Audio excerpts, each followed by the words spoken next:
आप लोग अपनी स्क्रीन पर एक शख्स को देख रहे होंगे। बहुत सारे लोग इन्हें भगवान का दर्जा देते हैं। बहुत सारे लोग इन्हें संत का दर्जा देते हैं। बहुत सारे लोग इन्हें नापसंद भी करते हैं और लोग बहुत सारे पसंद भी करते हैं और कहते हैं कि ये किसी देश में जाने की कोशिश करते थे और जा पहुंचते थे, लेकिन इनके पहुंचने के पहले उस देश से इनका वापसी का टिकट हो जाया करता था।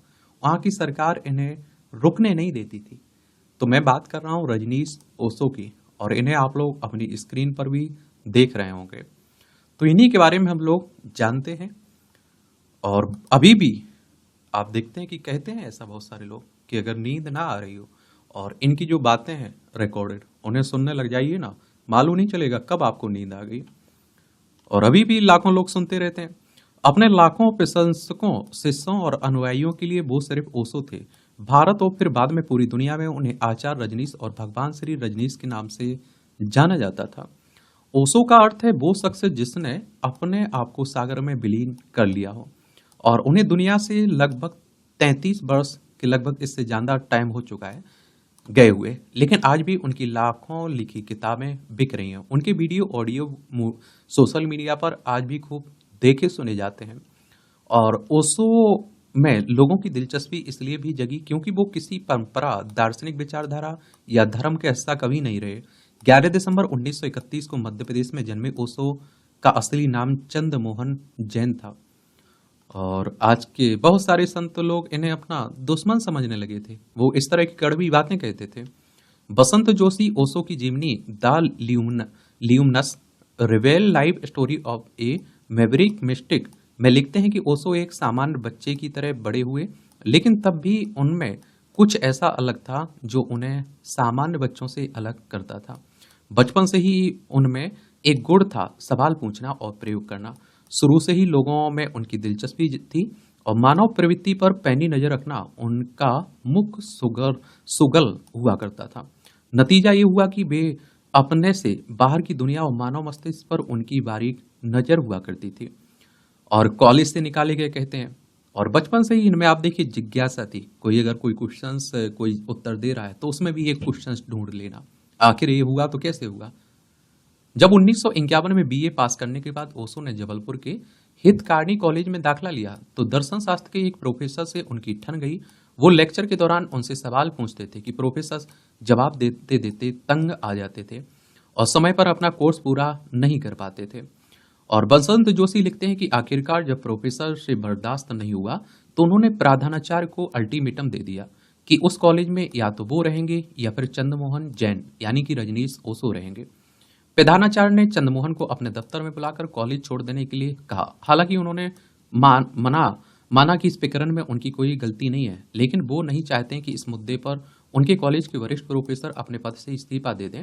और चंद्रमोहन ने इस शर्त पर कॉलेज छोड़ने का फैसला किया कि प्रिंसिपल उनका दाखिला किसी और कॉलेज में करा देंगे। और सवाल पूछना गलत कहाँ हो जाता है, आप भी सोचिए। रजनीश इतने कुख्यात हो चुके थे कि शुरू में हर कॉलेज ने उन्हें अपने यहाँ रखने से इनकार कर दिया। बाद में बड़ी मुश्किल से डीएन जैन कॉलेज में उनका दाखिला हो पाया। और युवावस्था में रजनीश को हमेशा सिरदर्द की शिकायत रही। एक बार जब उनका सिरदर्द बहुत बढ़ गया तो उनके फुफेरे भाई क्रांति और अरविंद को उनके पिता को बुलवाना पड़ा। और उनके पिता का मानना था कि अत्यधिक पढ़ाई के कारण रजनीश के सिर में दर्द होता है। उनको याद था कि किस तरह रजनीश अपने माथे पर बाम लगाकर पढ़ना जारी रखते थे। प्रोफेसर की नौकरी छोड़ आध्यात्मिक गुरु बने। एक प्रोफेसर के रूप में भी इन्होंने काम किया।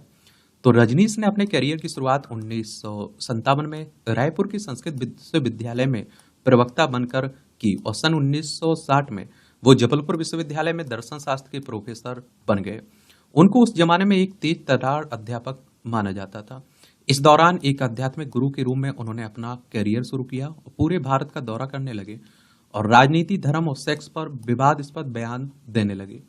और कुछ दिनों बाद उन्होंने प्रोफेसर के पद से त्यागपत्र दिया और पूरी तरह से गुरु बन गए। सन 1969 में उन्होंने मुंबई में अपना मुख्यालय स्थापित किया। एक साल पहले उनसे मिली माँ योग लक्ष्मी उनकी प्रमुख सहायक बन गई और 1981 तक इस पद पर वो रही।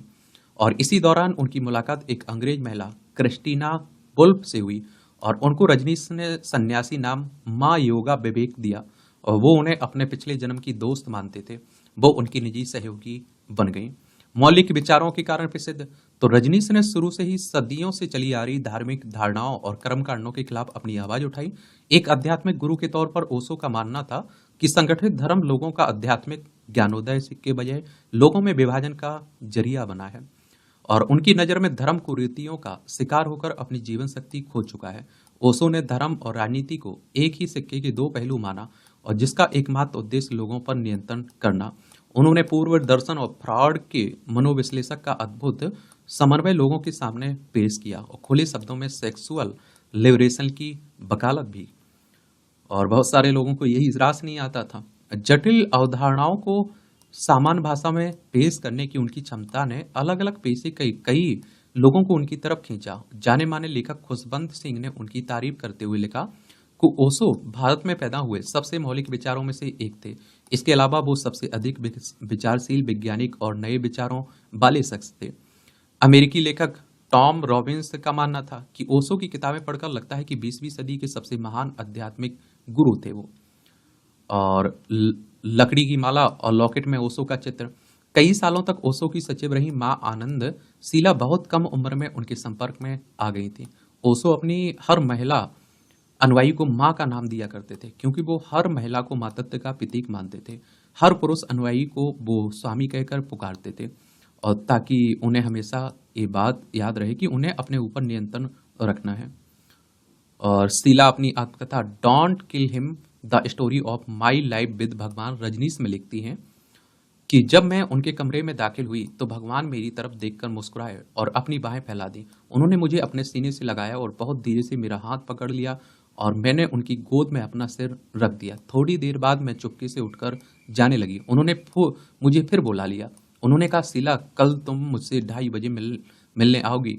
ये कहकर उन्होंने मेरे सिर पर अपना हाथ रख दिया। और ओशो अपने हर शिष्य को लकड़ी की बनी एक माला देते थे, जिसमें एक लॉकेट होता था और उसके दोनों तरफ ओशो का चित्र लगा होता था। और हर सन्यासी से ये अपेक्षा की जाती थी कि वो हर समय उस लॉकेट को पहने, और वो हर सन्यासी को एक नया नाम भी देते थे ताकि भूतकाल से अपने आप को अलग कर सकें। वो चाहते थे कि उनके शिष्य नारंगी या लाल कपड़े पहने। ये जरूरी होता था कि वो कपड़े ढीले हों ताकि आसानी से शरीर में ऊर्जा का संचार हो सके। विवादास्पद विषय पर भाषण, तो ओशो अपना भाषण हिंदी या फिर अंग्रेजी में दिया करते थे।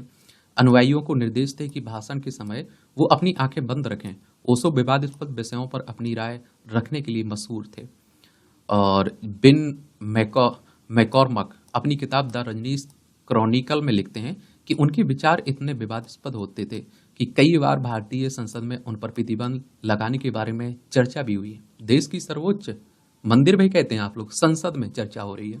अलग अलग लोगों को आकर्षित करने के लिए ओशो कई अलग अलग विषय चुनते थे। उनके श्रोता मिलीजुली पृष्ठभूमि से आते थे। हर आयु, धर्म और नस्ल के लोग उनका भाषण सुनने के लिए जमा होते थे, और जो भी उनके संपर्क में आता था या तो उनका शिष्य बन जाता था या उनका विरोधी। कोई उनके प्रति उदासीन नहीं रह सकता था। या तो लोग पसंद करेंगे या ना पसंद करेंगे। 1972 के दौरान भारत आने वाले विदेशी पर्यटक उनकी तरफ आकृष्ट होना शुरू हो गए थे। उनकी सचिव लक्ष्मी बहुत सावधानी से उनसे मिलने वालों को चुना करती थी। उन सब से पहले एक डायनेमिक मेडिटेशन में शामिल होने के लिए कहा जाता था, और फिर ओशो से उनकी मुलाकात कराई जाती थी। शुरू में वो रोज सुबह 6 बजे चौपाटी के समुद्र पर तट पर अपना भाषण दिया करते थे, और रात में वो किसी हॉल या फिर अपने घर पर ही लोगों को संबोधित करते थे। कभी कभी उनके सुनने वालों की संख्या 100 से 120 के बीच रहा करती थी, और कभी कभी तो बढ़कर आप देखिए 5000 से 8000 के बीच हो जाया करती थी। पुणे में बनाया रजनीश आश्रम, तो कुछ दिनों बाद ओशो को मुंबई का जीवन कठिन लगने लगा। मुंबई की तेज बारिश के कारण उनकी एलर्जी और दमा दिनों दिन बढ़ने लगा, और उनके विदेशी अनुयायी भी मुंबई की मानसून बारिश के आदी नहीं थे। उन्हें तरह तरह की बीमारियों ने घेरना शुरू कर दिया था। उन्होंने अपनी सचिव से मुंबई के आसपास कोई जगह ढूंढने के लिए कहा, और काफी सोच विचार के बाद तय किया गया कि वो पुणे में अपना आश्रम बनाएंगे।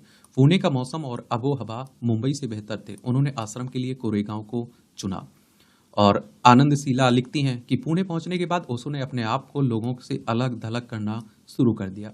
शुरू में वो आश्रम के गार्डन में लोगों से मिला करते थे, बाद में लोगों के लिए उनसे मिलना बहुत मुश्किल हो गया था और वो अपने इर्द गिर्द सिर्फ मजबूत और भरोसेमंद लोगों को रखा करते थे। दरअसल उन्हें अनुयायियों नहीं, मजदूरों की तलाश थी।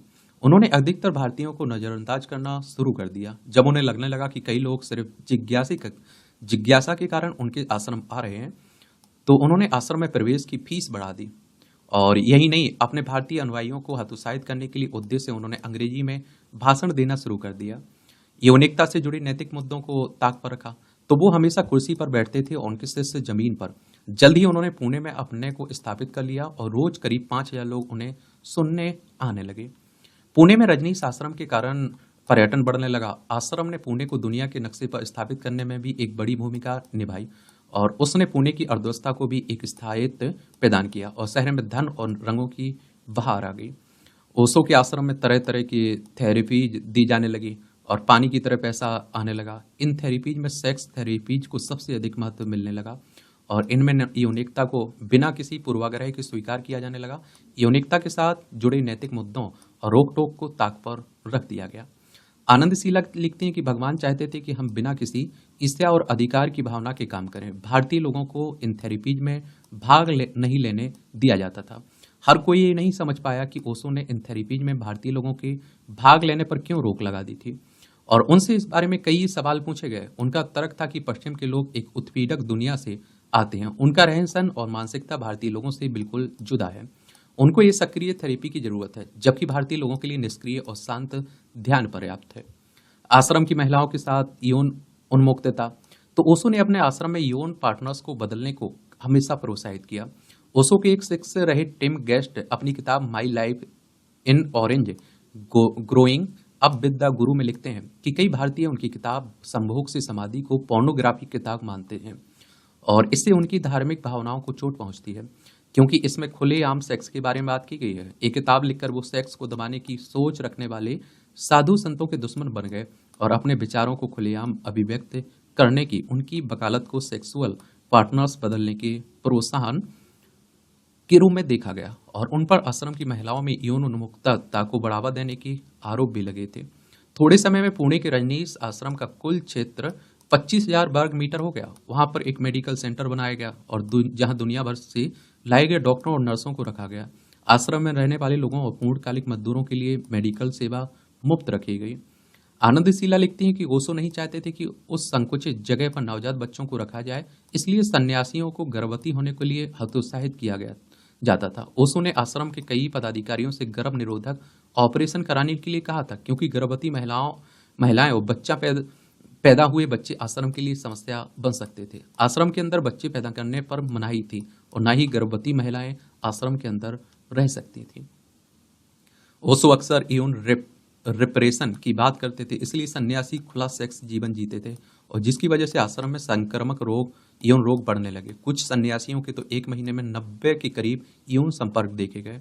आनंद शीला लिखती हैं कि मुझे आश्चर्य होता था कि इतने व्यस्त दिन के बाद भी सन्यासियों को सेक्स के लिए समय किस तरह मिल जाता था।